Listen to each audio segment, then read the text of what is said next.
Okay, I started our broadcast in here through it's still redirecting to YouTube to start uh, going live there.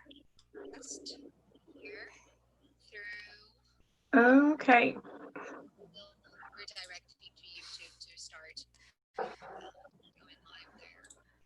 Okay. All right.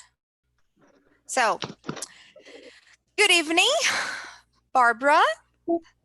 Good evening. It is a pleasure to have you here with us today. Um, During the past 10 years, give it a take, the movement of Black Lives Matter and the police brutality in the United States has risen to unprecedented levels, which for us in Brazil caught our attention because we deal as Brazilians with police brutality every single day. So, you, as an affectionate of history and a very bright person, how can you describe the movement and how it ascended to that level in the United States? Well, first of all, thanks for having me. I was quite excited about this invitation. I think that the Black Lives Matter movement started in 2013 after a white man that murdered a Black teenager was acquitted, was absolved by a jury. And Mhm. then the movement was put together to fight police brutality that, although police brutality in the US has risen to new levels, it's not a new thing. It's not exactly surprising. But the fact is that there, as much as we have in Brazil, they are dealing with a justice system that is quite biased when it comes to prosecuting African Americans. That it's biased when judging crimes committed against that community, and therefore this movement is pretty much a cry for help to point out that things are not okay. It's not a movement that is looking for really specific things. I mean, it is looking for the end of white supremacism for sure, and it's looking for the end of police brutality. But if you go to their website, for instance, you won't see, for instance, a document that has put together what the demand of how do we achieve the things that we are looking for. So it's the civil movement that it's calling for political change, yes, but also for civil action. So it's pretty much what can we do to sort this out together, and how can we pressure elected officials to implement the changes that we need to see in the justice system. So if I had to put together what the Black Lives Matter movement is, that would be my take on it. And do you think that in the United States they actually had the justicial system to change even a slightly bit regarding the movement? They are pressuring for it. For instance, they are asking for a defunding of the police, for instance, like a demilitarization of the police. Mhm. I think that when they talk about a change in their law system, they're mainly calling for a change on the bias that contaminated. So just to give a quick context to it, Mhm. people think it's a usual mistake, and like you've said at the beginning, I am an enthusiast of history, but I'm not um, a specialist. But Mhm. given the context that we have, the civil rights movement didn't achieved equality of civil rights, meaning Black people can vote, Mhm. meaning you can have interracial marriage, and until Levin versus Virginia that happened, if I'm not mistaken, in 1967, you could not have interracial marriage in the US in some of the southern states. Mhm. So achieving the demands of the civil rights movement being met does not mean that the justice system isn't biased. So Mhm. a bias, for people that aren't familiar with that word, are a personal opinion or feeling that you can have, or that an institution can have, that is unfair towards a specific group of people. So, for instance, in the US, there is significant data pointing out that Black people are prosecuted at a much more harsher level than white people that have committed the same crimes and that have the same background. Now, one could argue, and if you guys are interested on it and look for it on YouTube, you will see that there are people arguing that because of how the US law is put together, the different states may apply the same laws slightly different. Mhm. But when within the same state, you have that disparity happen, you have no reason to believe that that's not happening on the basis of race. So and then again, when you also look for Black people incarceration, you see an immense disparity. So Black people make roughly 12% of the United States population, yet they are Mhm. around 70%, if I'm not mistaken, of the incarcerated population. Wow. It is a huge So number. it is. It is. It's so this is not only this isn't odd per se, right? Mhm. Like we could look at Yes. this number and raise an eyebrow, but definitely this points out that something is wrong. Mhm. So, what are the historic contexts that led us to this point?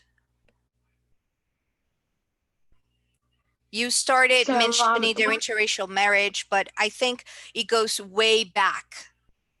Like, when did all started? Like, how did you follow this lineage of problematic in the United States? well, since its beginning, since it was a colony to the United Kingdom.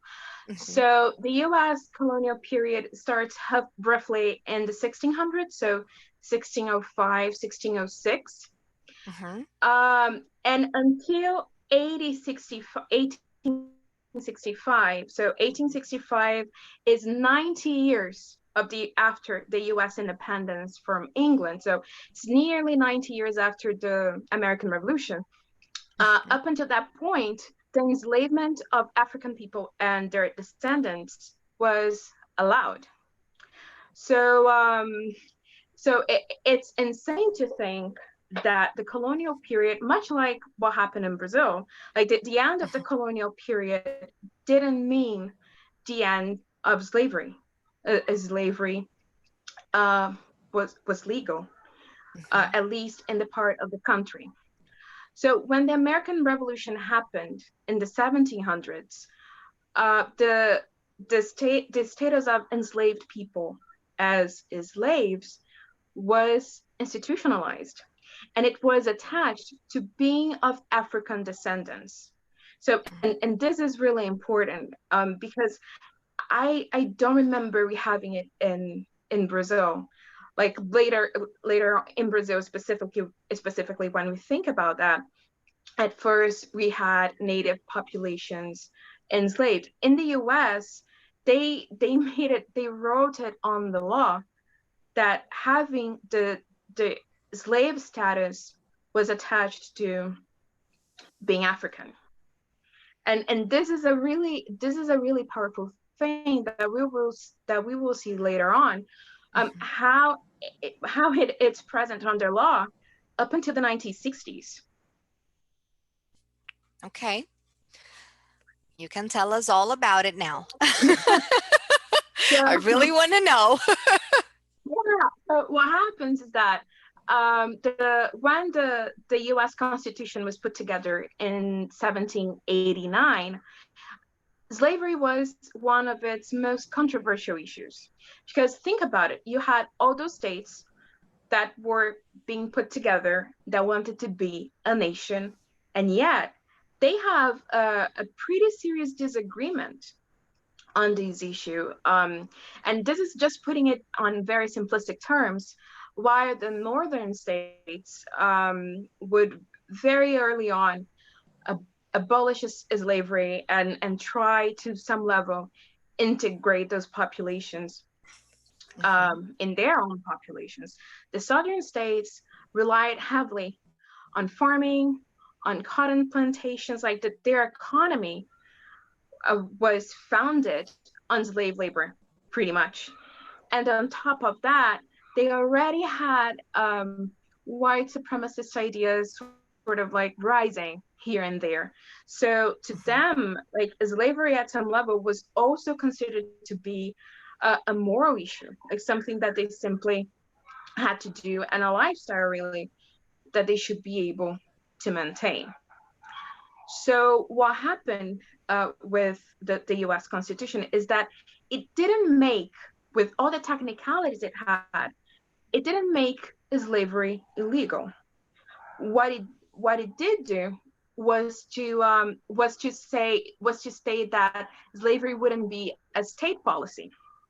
So that meaning that the states that didn't have it didn't have to make a comeback to it, but it also didn't address the fact that the southern states had it going. At the same time, because of the economic reasons that the southern states had, it also gave some power to slave owners. So not only they didn't address the issues, they also made sure that people that were quote unquote owning other people retained their privileges. And this is, so I'm talking about 1789. Slavery is only made illegal by an amendment to the Constitution, like the 13th Amendment, that is passed on December 1865. Like, wow. Look how many years it took for them to address this issue. And that needed a war. The Civil War, one of the many reasons to the Civil War is to end slavery. So it wasn't something that they got together with in nice terms. Like it wasn't needed only a conversation, that they went to the battlefield for it. The problem is making it illegal didn't solve all those issues, because you abolish slavery, but you don't talk about reparation. You don't talk about integrating those people in an effective way to those communities. Ending slavery does not make that slave owners start seeing the enslaved people as people. Yes. So there's no, that they aren't really perceived as human beings. And then on top of that, you start having little regulations here and there that allow segregation. So first you have the so-called Black Codes that happen in the 1800s, some of them during the Civil War, that pretty much they're passed, and they pretty much prohibit African Americans from voting. They prohibit African Americans from bearing arms, which is ironic, very ironic, considering that bearing arms is stated in the US Constitution. They are prohibited of gathering in places of worship, so meaning they can't go to church together, and they are also prohibited to read and write. So you're pretty much attacking everything that would make them citizens under that country's constitution. Yes. And then they were followed by the Jim Crow laws. So they are first like put together, and then you have states that are adhering to them or What is not. the Jim And Crow then later laws? on, they will commemorate in the Jim Crow laws. So the Jim Crow laws were the laws that specifically enabled and enforced racial segregations. So they happened in the late 1800s, if I'm not mistaken, and they are in place up until 1965. So, so to take a point of comparison, I think that a lot of our parents were already alive in 1965. Yes, they were. Right? So it's very, very recent. It's so recent. And then this segregation that I'm talking about is the one we're used to see in movies. So Black people cannot stay in the same hotels, use the same bathrooms, use the same bus. If you can use the same bus, there isn't a specific line that you can sit at. If a white person comes up and asks you to stand and leave your place, you have to. So it's full blown a second citizen status per se. And at the same time that you have that going on, you have lynchings going on, you truly have a bias against Black people in place. And that's more I'm sorry, that reminds me when you were talking about the division and all that. Are you going to mention Rosa Parks? Yes. Okay. So Rosa Parks' refusal to give her sit at a bus, it happens in, I want to say 55, but it's like mid to late 50s or early 60s. So it happens a week or so after a high school teenage girl refuses to get up her seat and give it to a white man. The teenage girl, I won't remember her name, but I do remember she was 15 and she was arrested for it. And Rosa Parks was she was an older lady going back home, and the same thing happened to her, and she said no. And that is like one of the things that is the spark of the civil rights movement. So the civil rights movement was mostly about, so I think that when we think about it, we automatically think about Martin Luther King, the I Have a Dream speech that happened in Washington in 63, I think. And we think about peaceful resistance. We think about nonviolence, right? Which was the thing that he was all about. But the civil rights movement also had disagreements.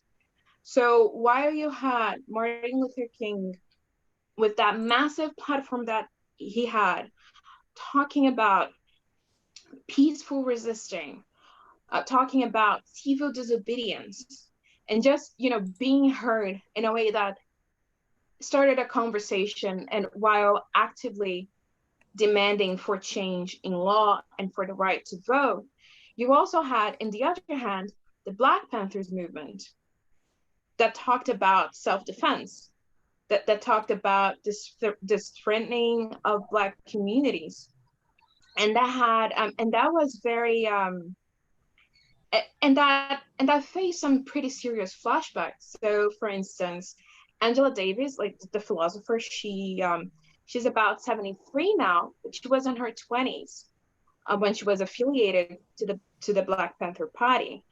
She she was considered one of the most dangerous people in the world at the time. She was arrested by the FBI. So that's and that's the kind of thing that we had going on at the time. It didn't really matter. I mean, if you were talking about equality, if you were talking about Black people having civil rights, really, you were at danger. So Martin Luther King was murdered. Malcolm X, which is another really known voice, also because of his affiliation to the Black Panther Party, was also assassinated. It's so if you were speaking for self-defense, or if you were speaking for peaceful resistance, that's apparently just speaking for equality itself was enough to put you on harm's way. And how big was the KKK? KKK is the Ku Klux Klan. No, I'm sorry. You explain it, Barbara. How big was the Oh, KKK? yeah, sure. So the Ku Klux Klan, so like the Klan, Yeah. it's a white supremacist hate group, really. They started in the South in the 1860s, more or less, and they were politically, they are, because they exist. We actually have KKK members that are, you know, actively campaigning for Trump, for instance. So yeah, so they are still a thing. They actually, a few years ago, they closed a chapter in Sao Paulo, A which is, chapter? yep. So that's how they operate. You don't have, they don't have, you know, like the main organization is located, for instance, in Washington, and then they have offices everywhere. No, they are independent chapters. So if a weird dude wants to start a KKK chapter in his basement, my guess is that after following certain guidelines, if he's accepted, he's able to. So roughly speaking, and from what we have for information, that's more or less how they operate. So as white supremacists, their primary targets used to be African Americans, but they also persecuted Jews, immigrants, homosexuals, leftists, even Catholics up until quite recently. So they have been operating for nearly 200 years, and during the civil rights movements, they were clearly outspoken about how they didn't want to mingle with Black people, like roughly speaking. So you had attacks on Black people. You would have those people patrolling certain places to make sure that Black people wouldn't be able to get in, or that they would suffer retaliation, and they pushed back against any progress that the civil rights movement was trying to make. Really, they claimed that what they wanted was it was like to purify American society. So all those ideas of Nordicism and being affiliated to now Nazis, like all of that was present there, yeah, in great company. Yeah, there is one music that marked me greatly, which was called Strange Fruit.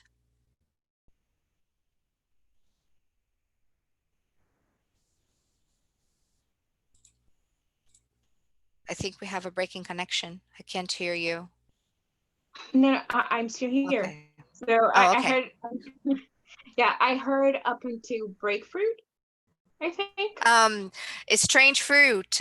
It was a Strange Fruit. music that represented how it was portrayed. So in the video clip, it's Nina Simone, Strange Fruit, and she talks about how the KKK acted, how they hanged people on trees, and the Black people would be the strange fruit that was, you know, feeding the soil of the South, and they were the ones that built the country, and they were the ones being hanged because they wouldn't fit in a white supremacist society. I'm sorry, continue.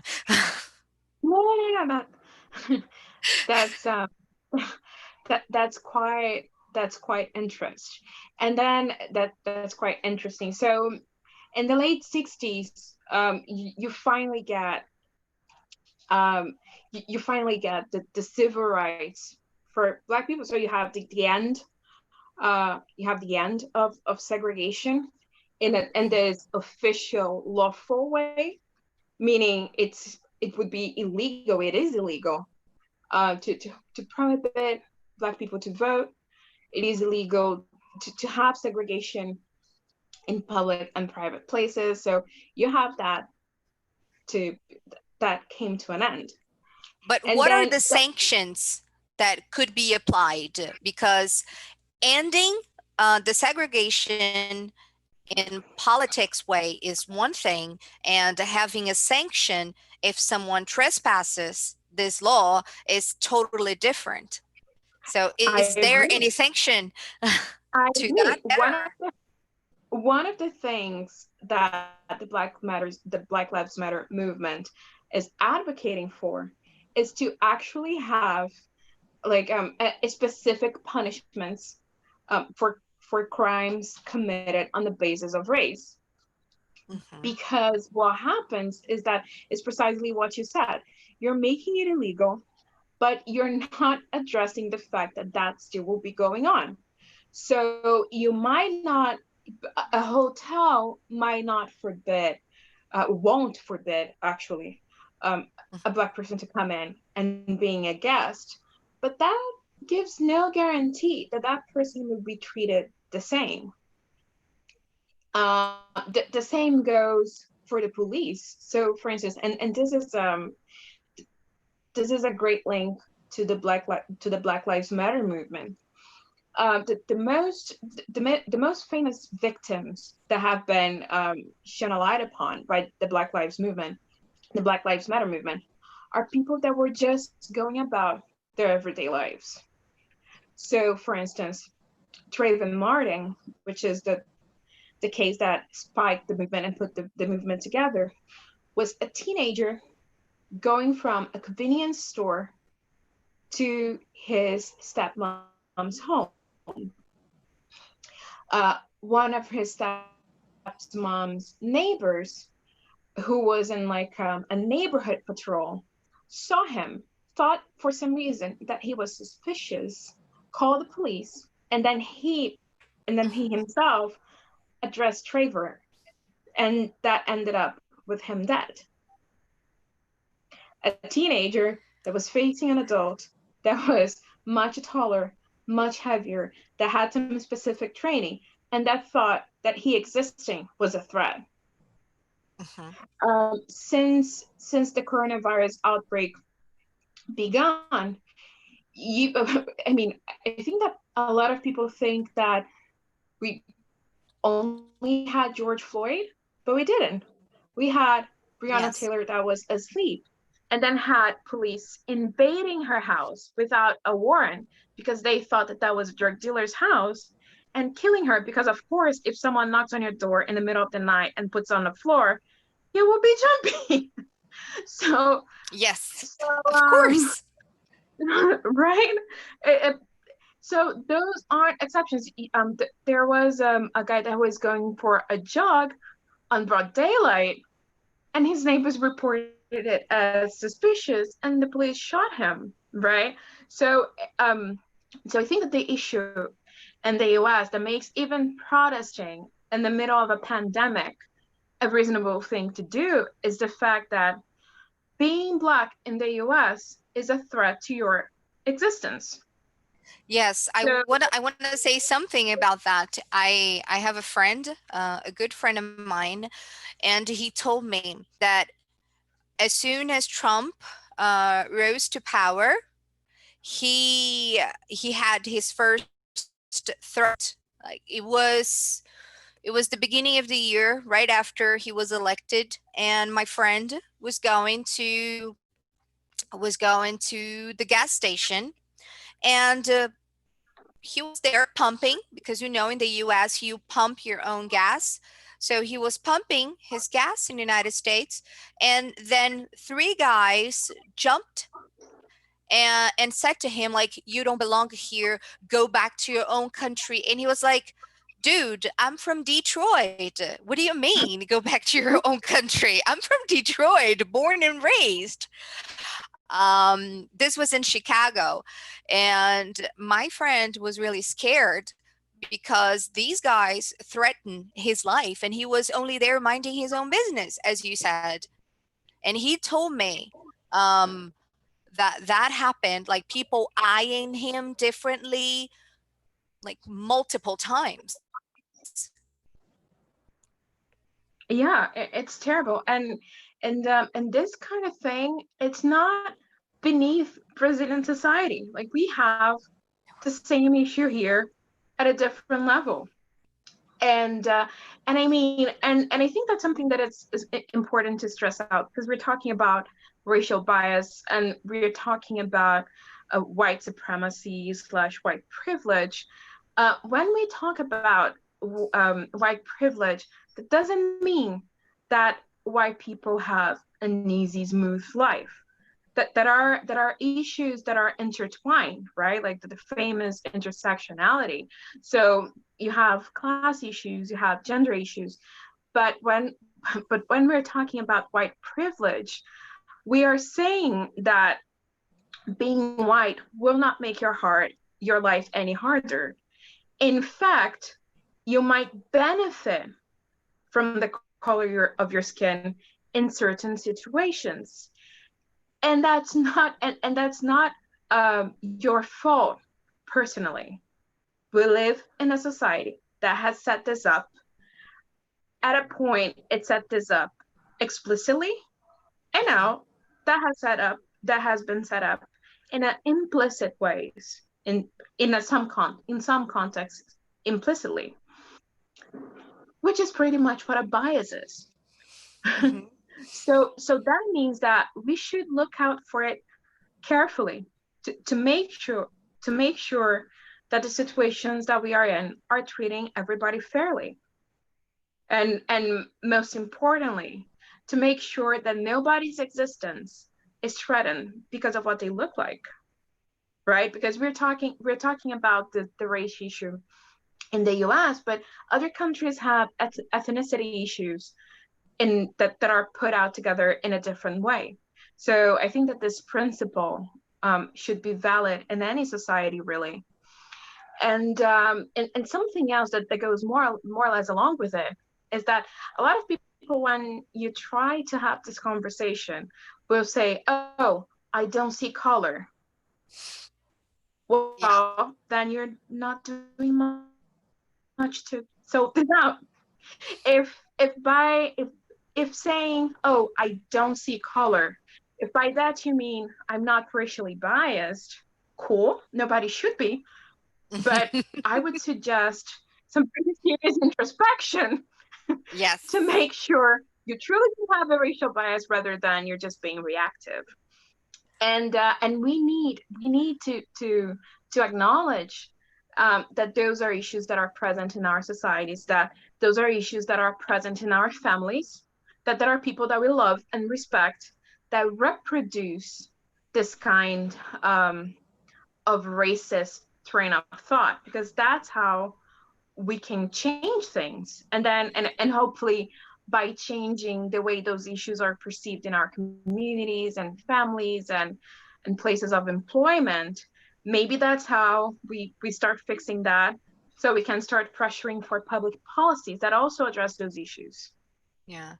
One of the things that I notice, I have many people from the United States on my Facebook, and the only people that complain about the movement and how the rally happens are white people.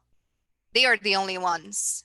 And they use such manipulative images to show that. They say, hey, look, I'm not racist, but look at this person. It's not about what this person it happened during the George Floyd movement. There were a bunch of pictures of people looting. Looting is when you invade stores. For the people that are watching, it's when you invade stores and you rob everything that is in there.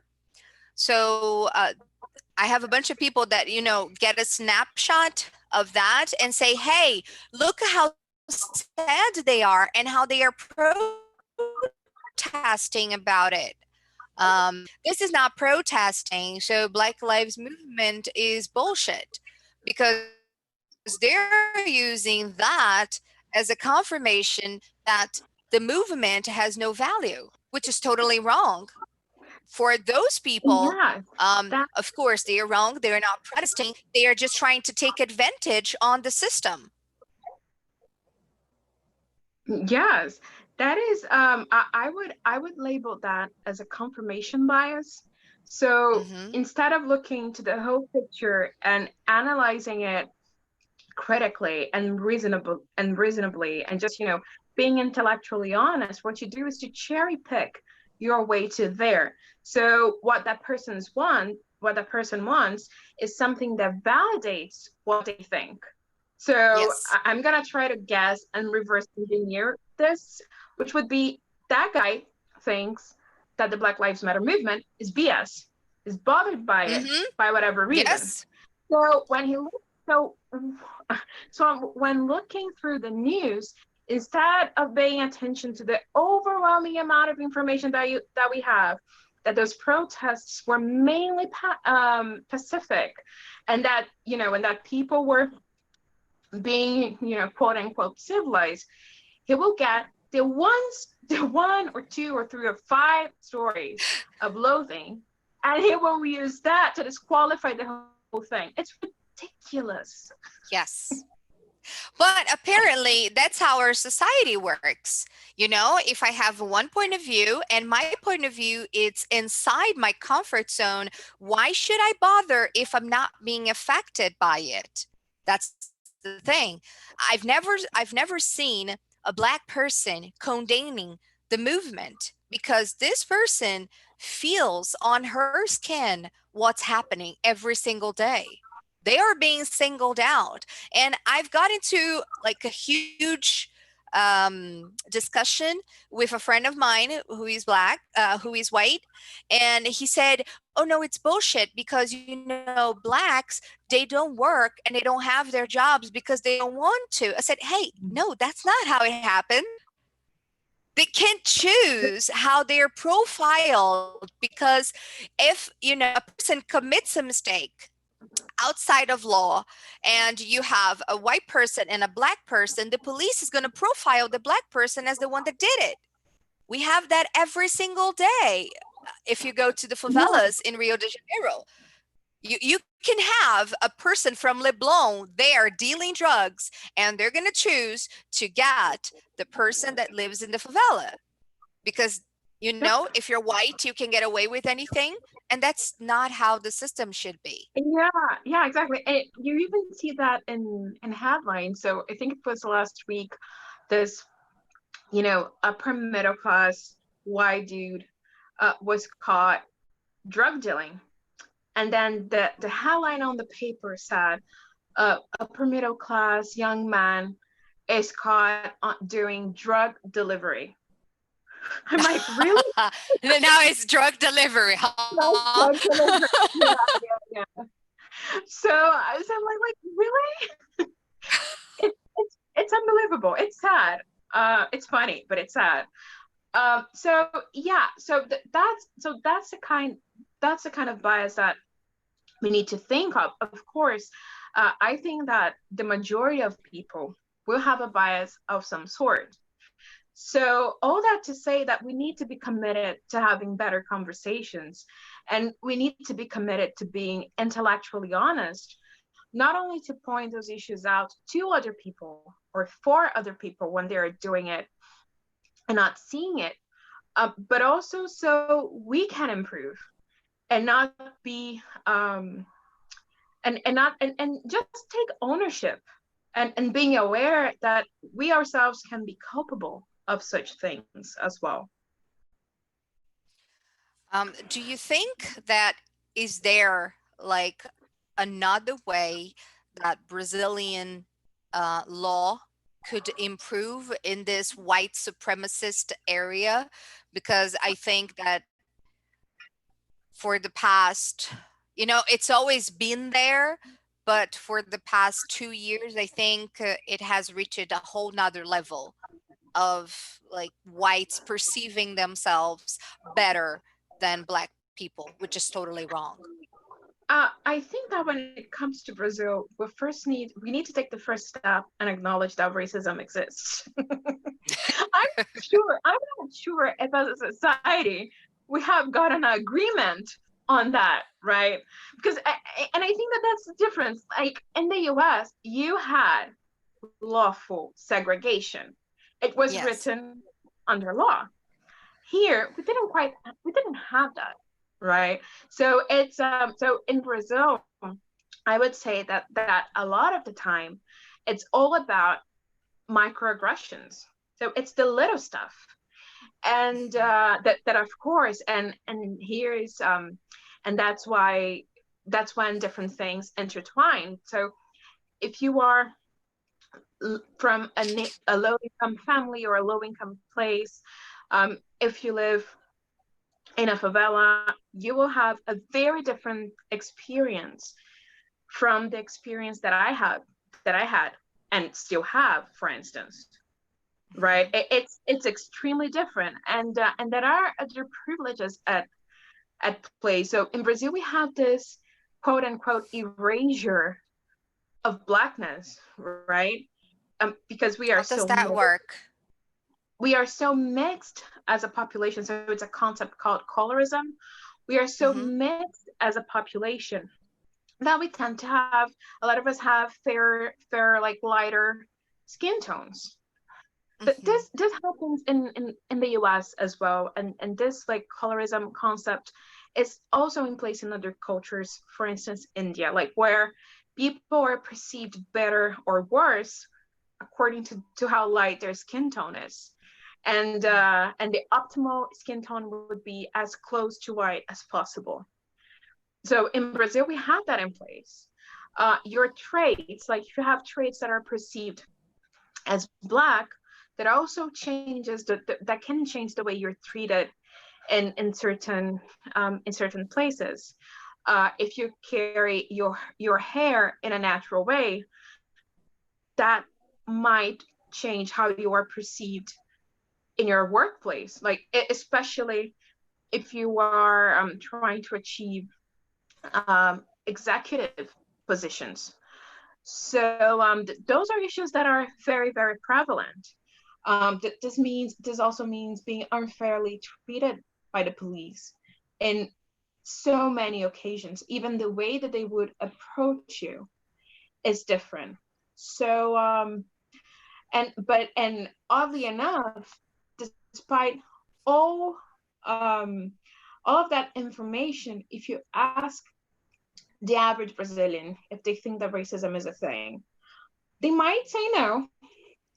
If they say yes, and you follow that question up with, do you consider yourself racist? Even for the slightest bit, they always will say no. People typically say no.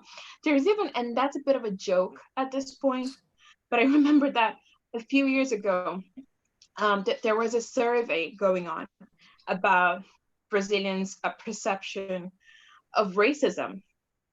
And then nearly, I think 80 something, 90% replied that yes, we do have racism in Brazil.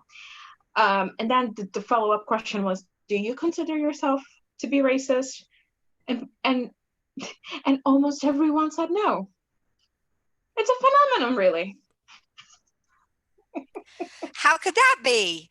How could that 85% be? agree that there is racism, but nobody says I'm racist. And honestly, this is something that you got to put yourself in check like every single day and learn by. But in this question, for instance, I could say that I'm racist because of the words that I use sometimes and they shouldn't be used. But that's how I learned. And after I learned that they were racist, somebody caught me in the act and said, hey, that's not nice. I said, oh, yeah, that's not. When you say things like, oh, things are black, saying that Yeah, it's not nice. But this is really common in Brazil. it is. It is. And I think that so for instance, when you said that you can catch yourself using those words and that would make you racist. So I I know that there are a lot of people that think like that. I have a more I don't really want to use the word lenient, but I'm about I'm a bit more chilled with that, meaning Mhm. I don't think that that makes someone racist. I think that that is someone reproducing racism, Mhm. because I mean, the majority of people are not ready to join the KKK. Yes. God, Those no. are no, the majority of the people aren't interested in actively singing out singling out Black people, or have a drive to harm us. I don't think that that's the case. I think that a lot of people are simply doing what they're taught to do. And Mhm. then and of course, when you approach someone and you just say, yo, you're being a racist, people will get reactive. No one wants that label. Are Mhm. there people that are actively racist? Of course. I just don't think that's the case for the average person. And I think that that's the kind of label we need to use carefully, especially when we are dealing with someone that isn't particularly educated, um, because that is a heavy burden to carry. So, for instance, if you want to label someone that is, I don't know, aligned with far right fascists, that has had education, that is being complicit to policies that outspokenly enable this kind of thing to happen, I'm okay with that. Like, you had access to the information and you decided to turn a blind eye. So yeah, you're freaking racist. Like, don't get close to me. Right? Because as long as it's convenient, you're okay with it apparently. Yeah. How do you draw the line? You mean you said like reproducing the speech and actively becoming racist? Like, how can one perceive themselves that they're having racist actions? Like, where would you draw the line so people that are watching us could be aware, and self-check themselves? Like, hey, I shouldn't be doing this. Maybe I should have a different approach. That's a really good question. Um, I think I think that, again, I think that that's very personal. That there might be that this is also like something, people, like Black people as individuals do not speak for all Black people. Hmm. So definitely there must be people that strongly disagree with me and think that we should have a more combative way to carry ourselves Hmm. in this subject. But I would say that the line should be drawn at the bias. So, for instance, if you're not too comfortable around Black people and you can't tell why, that might be a sign. If when you are recruiting people, for instance, for a position, if you have a Black person and a white person competing for the same job, and you feel drawn to the white person regardless of qualifications or any other thing really that is an objectively has to do with that context, then you might be a racist, and just, maybe you're just ignoring that discomfort feeling, and carry on. If you think that aesthetically speaking, um, white people are more attractive, or a straight hair is more attractive, this is also a racial bias that is playing out in your life. People tend to think, I guess, that our preferences are born in a vacuum, right? As if we had this like big band of preferences at some point. That's not true.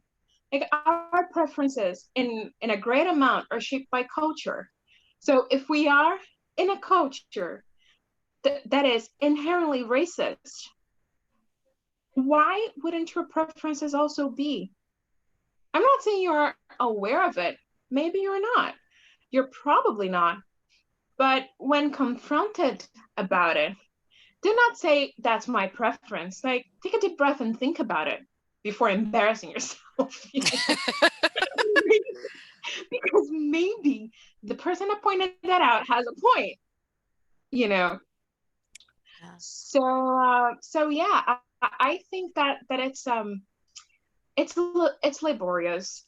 It's something that not a lot of people might have this space to think about it. Like we're living through a really challenging time. So if people are in a situation in which they can't tell when their next meal will be, they should probably be excused of thinking about it. But those of us who are comfortable enough to not have any concerns about our immediate survival, those of us who have access to information and are having conversations about politics, for instance, we have an obligation to educate ourselves in those issues.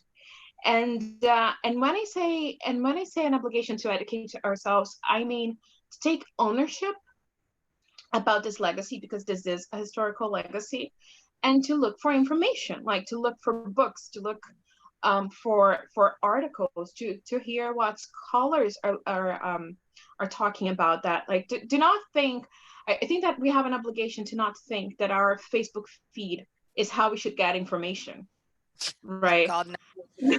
That's how we have those two in power. God, no. That's not how it happens, and it's tiring and it's challenging and it takes a while, but I think it is a process that we have to take leadership on. And most importantly, I cannot stress this out enough. If race is not a big issue for you personally, but you are interested, if you are white and you want to educate yourself, do not single out one or two or three of your Black friends to be asking them questions constantly. Right? Like, because you're definitely is smart enough to go educate yourself and have those conversations, and then okay, maybe on occasion ask those questions. And the reason that I say that is because whenever we have something like the Black Lives Matter movement on the news, or whatever we are in now, for instance, in November, when we have Black Consciousness Day in Brazil and Zumbi and all that, there are random people that text me random questions about this. Sometimes not even close friends. And that's simply because I am the only Black person they know. I'm not joking. This isn't funny. And then that must be annoying. It is. And when talking about it with other Black friends, they also have the very same experience, regardless of the country they are in. Meaning, if you are one of the few Black people in someone's life, you will automatically be a spokesperson for Blackness. And that's ridiculous. Yes, it is. But in my opinion, I think it goes a little bit beyond on educating yourself. I think if you are a white person, you need to speak up. If you see something happening, because you know that people will stop and say, hey, that's not nice. I think it was in São Paulo. I think it was in Rio Preto.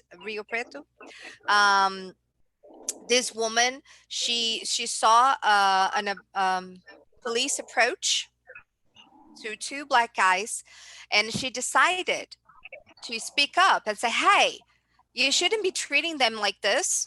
If you want to take them in custody because they were dealing drugs, yes, do. But do not do what we call in Portuguese, and I don't find a word in English to say, esculachar.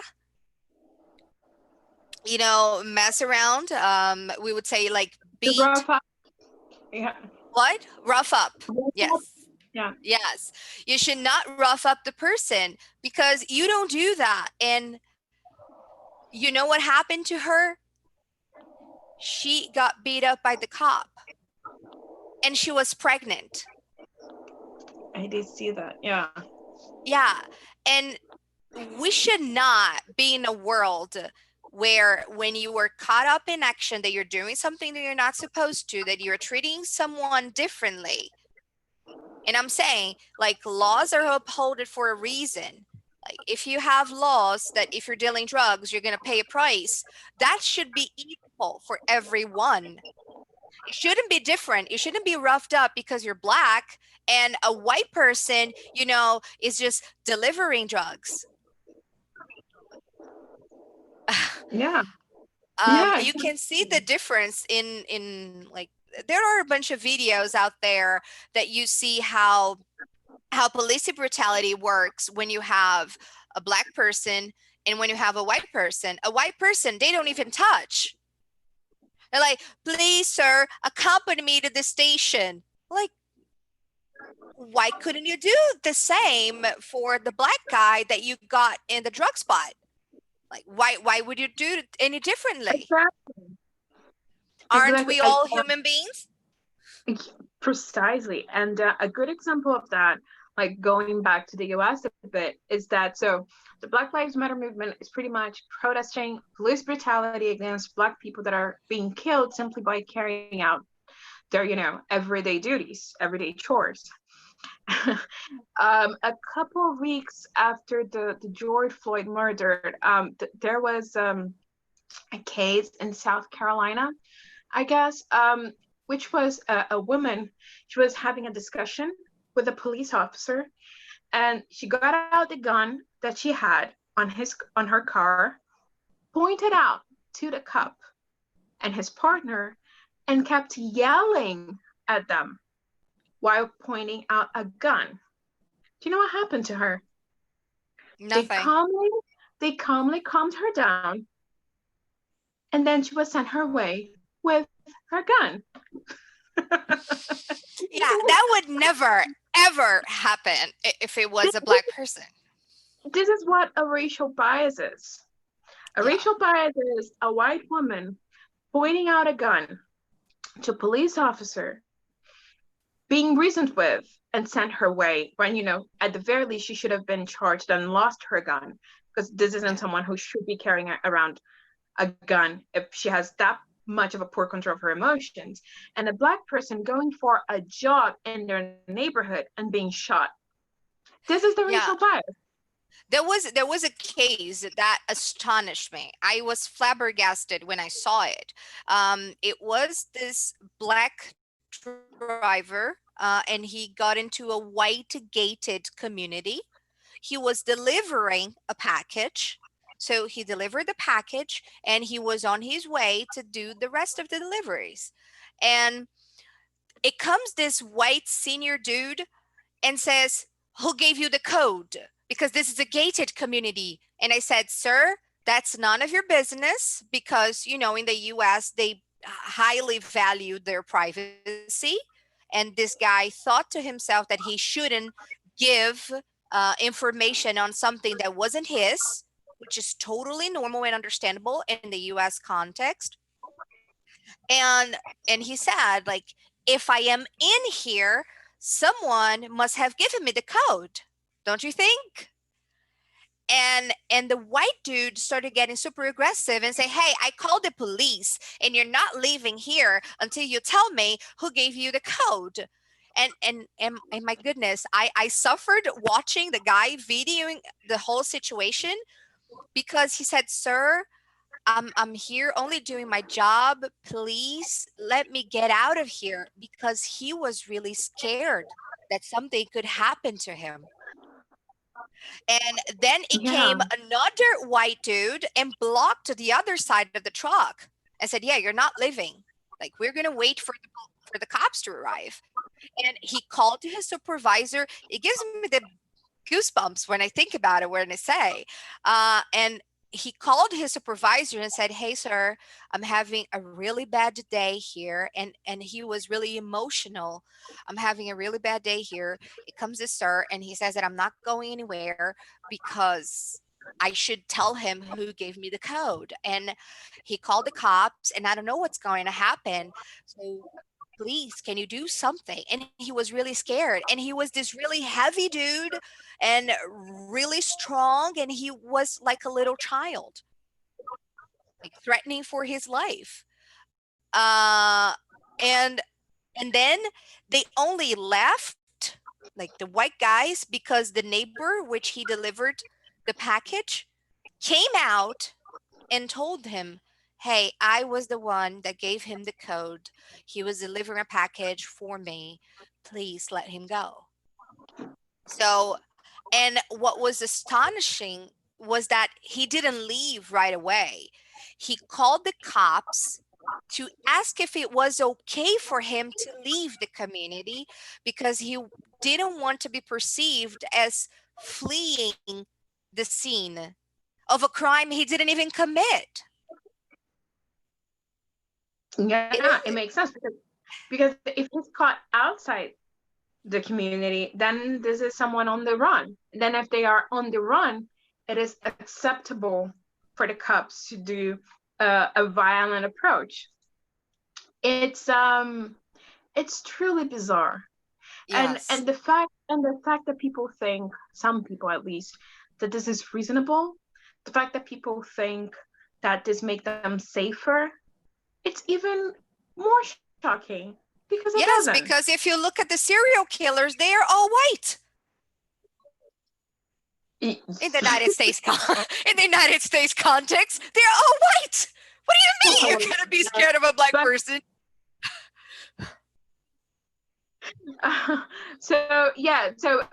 think that society needs to make a lot of progress in addressing those issues for sure, and the police should have better training, and we need to start vetting our bias, because Yes. I think that only when we start vetting our biases that situations like that stop being viewed as normal, you know, and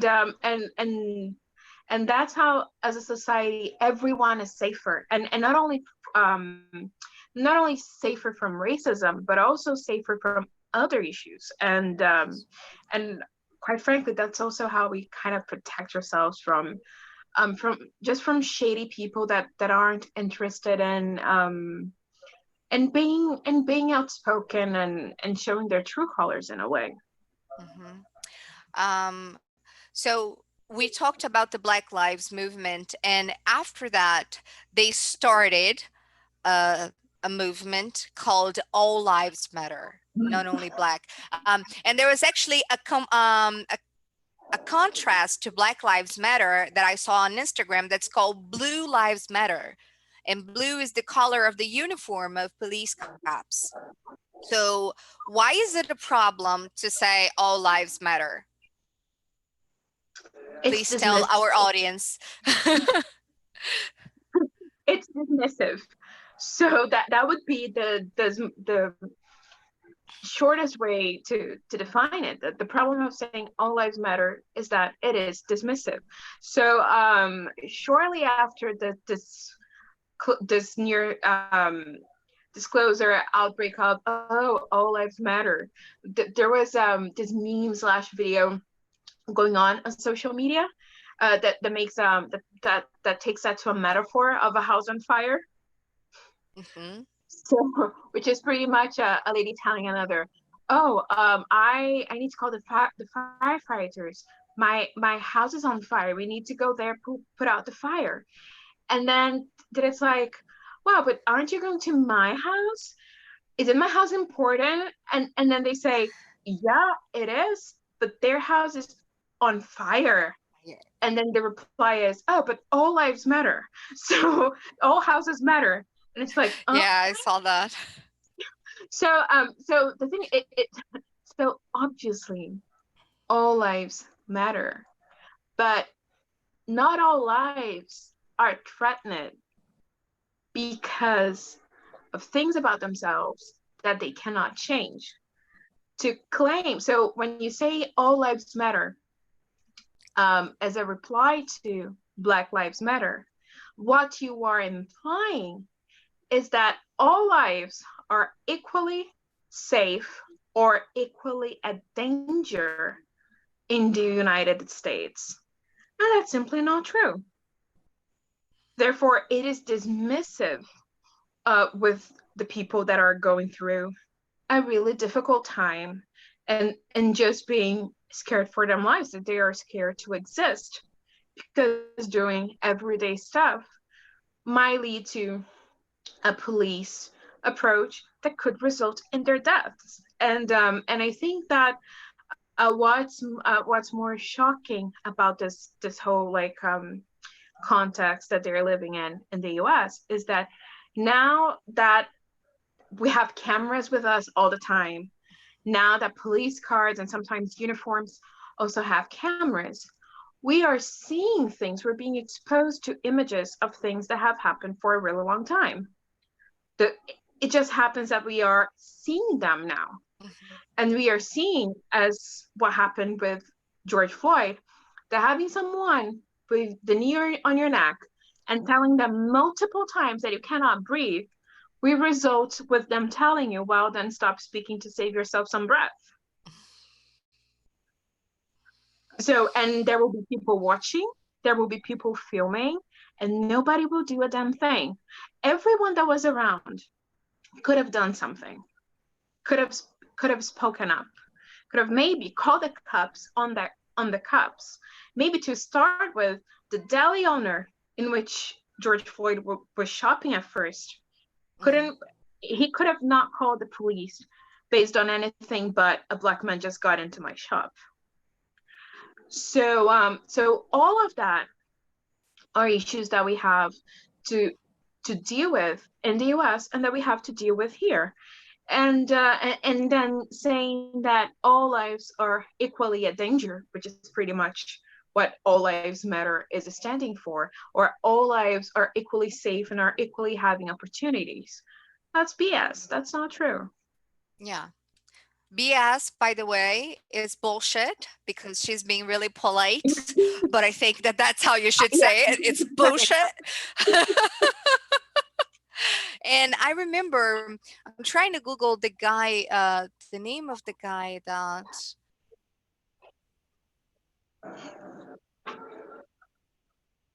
famous actor that did a bunch of action movies.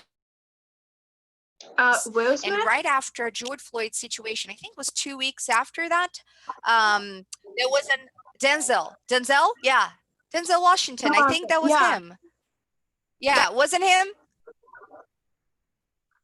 That there was a guy roughing up another person, another black guy, and he was on his run, like his morning run, and he took off his mask because it was during the coronavirus outbreak.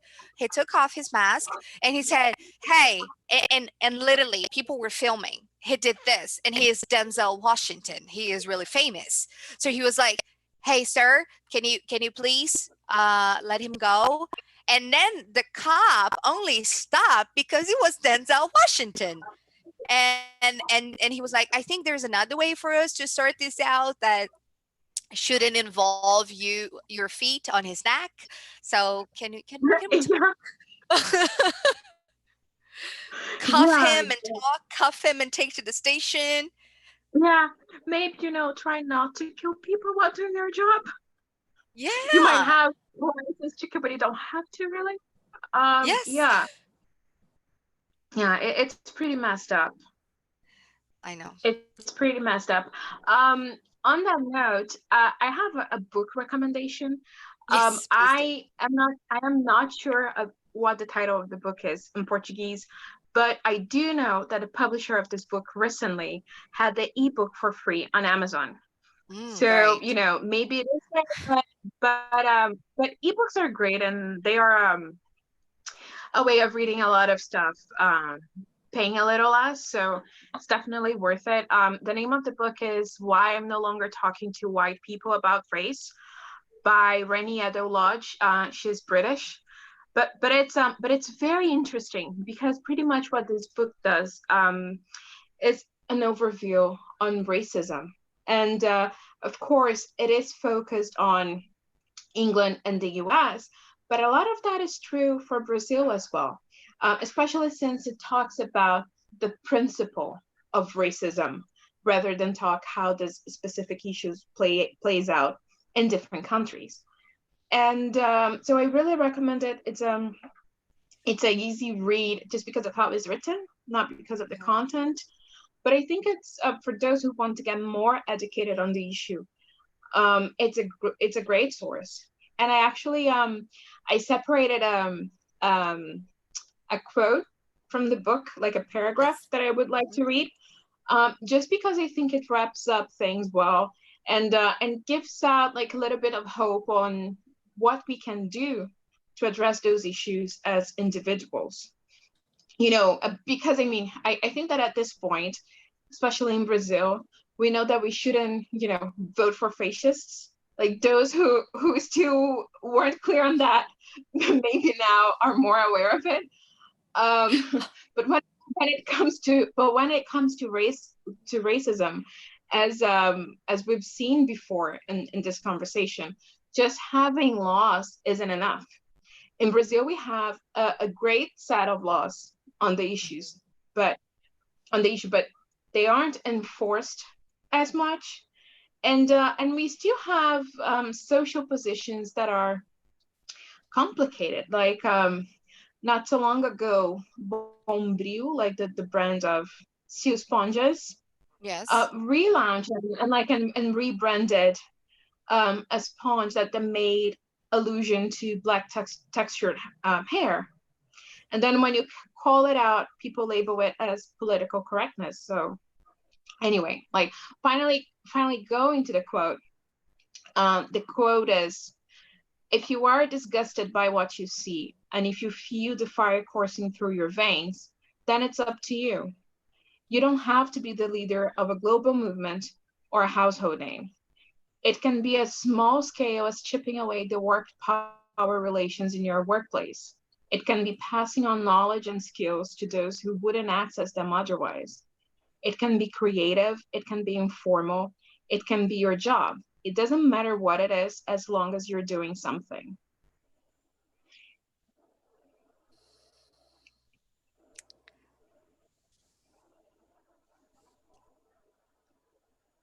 So that would be the quote.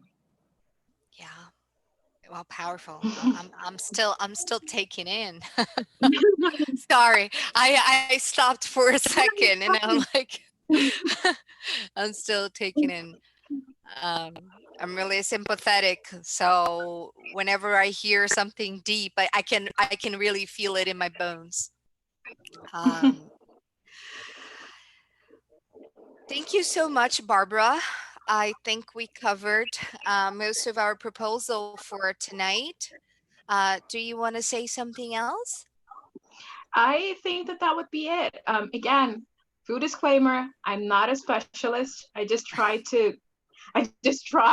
bring out some context. Maybe I got some of the dates mixed up. But either way, it was a pleasure. I loved the invitation. And yeah, I just hope we can start having better conversations at this subject. Yes. And please, everyone, if you have any questions that you want answered, I will do my best to do so. So you can send an inbox on Instagram, and I could do like a video. Again, I'm not the best person to do so because I don't live that, but I will try because I'm enthusiastic of the theme, and I think that as much as we can educate ourselves, even though it is for answering someone else's question, we can do so. So thank you so Yeah, much sure.